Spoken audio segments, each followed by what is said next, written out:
Richard for Driving.ca. This is the Porsche 911 Targa 4S, and in this video, we're going to go for a drive and try to answer the question, why do you really want the manual transmission?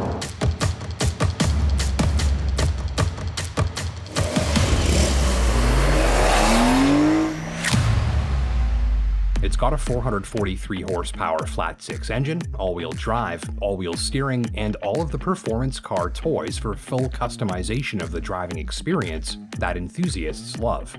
But beneath its retractable roof and surrounded by all manner of advanced displays and tech and futuristic touches is a nod to the past. A 7-speed manual transmission. The springy shifter with its firm and precise throw pops up from the center console. Just above, controls for the sports exhaust system, chassis modes, and more. And down a bit lower, 3 pedals. That's a mechanical nod to the driving enthusiasts this car is built for, the sort of drivers that love to jump in with both feet. This is one of those drivers, my Aunt Pam, and when I was a kid, not quite a teenager, sitting in the passenger seat of her Eagle Talon TSI while she let me work the shifter with my left hand, was one of my first motoring memories and remains one of my strongest.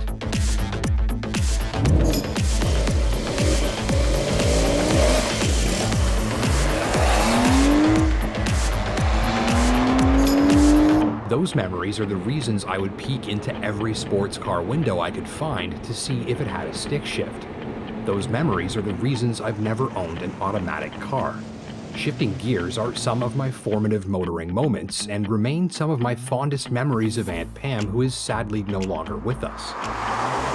So why do you really want the manual transmission? In 2021, having to use my arm and leg muscles instead of automated computer solenoids and magnets and microprocessors to shift is not only slower than the 911's automatic option, it's also less fuel efficient, less consistent, and less smooth. After all, my tester has adaptive dampers, 4-wheel steering, and a sports exhaust system you can turn on with the flick of a switch. It has a computer system that's used entirely for the purpose of optimizing all systems around the current G-forces being exerted on the car. So why the relatively primitive contraption in the middle of all of this cutting-edge tech? Well, for some of us, that nod to the past can be a pretty significant one. So what kind of shifter have we got here? 7-speed manual. It's got a little bit of a sort of pivot action to it. You can see that. A fairly short throw. I can do this just by kind of flicking my wrist.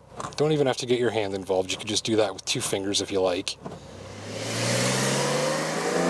Learning to even use a manual transmission is, after all, often an experience had with someone you care about and one that you'll remember for the rest of your life and maybe even pass on to someone else.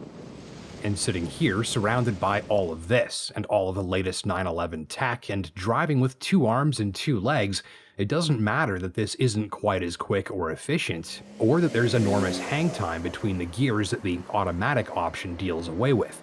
I'd be willing to bet Porsche's automatic dual-clutch transmission could complete an entire upshift before my clumsy human leg even gets this Targa's clutch pedal to the floor. Still, I think the joy of driving a car like this one manually is not so much about the numbers or even the feel. It's about recalling the mood and the memories of some of your favorite motoring moments and the people who were there for them.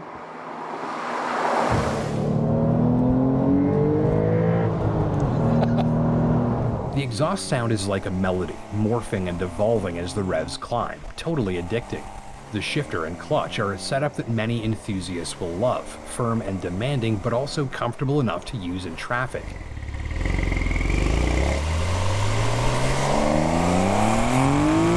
And it turns out the manual transmission isn't the only nod to the past on this car. Even the name, Targa, represents motoring memories from years gone by. The word has its roots in Sicily, the original home of the Targa Florio endurance race where Porsche was successful. That race started in 1906. Today, over a century later, a 911 Targa like this one gives shoppers one of the ultimate 911 experiences, a performance car with the flexibility to go from an open-topped touring machine to a closed-roof, all-weather sports coupe and anything in between. The Targa refers to the open-topped model that I'm showing you here with its unique body lines and a roof system that sees the rear of the car open like a clamshell to swallow the roof panel overhead. The signature roll bar remains. It's sort of like a convertible that still passes for a coupe. And on board, the fit and finish is incredible. It's like somebody goes through this car with a feeler gauge before they ship it out the door, making sure everything is perfect. That's what you'd expect for the money they charge for these things, about $184,000 for the unit on your screen. Point is, everything needs to be perfect. That's what you're paying for. My tester's high-end stereo system upgrade from Burmester sounded fantastic. It's a great partner for open-topped motoring, with enough clarity to hear popping vocalist spit bubbles and enough bass to kick you in the ribs.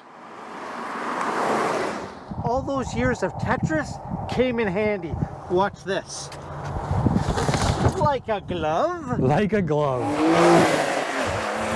Elsewhere, it's the typical 911 driving feel, light and leisurely in normal mode. Hardly firmer than a sporty sedan, lightweight but locked-in steering for laid-back highway cruising, and just enough engine noise to keep you engaged. Dial in Sport or Sport Plus and it's firmer shocks, more exhaust volume, and both steering and throttle switched to hair trigger for maximum thrills. You can also custom design your own drive mode. You're totally the boss of how your 911 Targa 4S drives. I'm going to put the camera down facing backwards over the rear wheel, and I actually thought this was going to be really subtle, and it turns out it's not. You can actually see the rear wheels doing a fair bit of steering back there. Idea being is that this makes the car more maneuverable in tight quarters and also helps with the handling when you're driving at a higher speed. And you can see in this footage here, again, you're looking at the rear wheel of the car. That's the rear driver's side wheel, and you can actually see it's doing a fair bit of steering here. I definitely thought that was going to be maybe almost too subtle to see on camera, but I'm glad I tried that shot because I think it really shows what that system is up to. And as most 911s are, this one's happy to drop the kids at school, do the groceries, head out for a weekend road trip, or visit the racetrack. The 911 is one of the most chilled out sports cars out there. It's down for whatever, and it's an engaging and entertaining drive no matter how you're driving it. And in the middle of all of that, the magic of shifting your own gears. And of course, with no engine up front, that's where you put your stuff, and it's deep and wide enough for a load of groceries or a weekend's worth of luggage for two, or my camera gear. There is some urgency to this car's availability, I think. Right now, almost nobody buys a car with a manual transmission. Electric cars are coming and they don't even have gears to shift. So today, as the manual transmission nears extinction, what a refreshing thing to see one available in a car like this. Driving a car like this one is a great way to keep those motoring memories alive. Porsche says that manual transmissions are only offered on selected versions of the 911, and that amongst those where it's available, the install rate remains less than 14%. What you're looking at here is one of just a few automakers keeping manual transmissions alive as long as possible for enthusiasts like us. And so here's a car designed to stay true to its roots and to help its lucky drivers recall their favorite moments at the wheel, or maybe from the passenger seat, and to help them pass those memories along and to make new ones. Thank you for watching. My name's Justin Pritchard for Driving.ca. Don't forget to like and subscribe down below so you never miss a new upload. And until next time, take care and drive safe.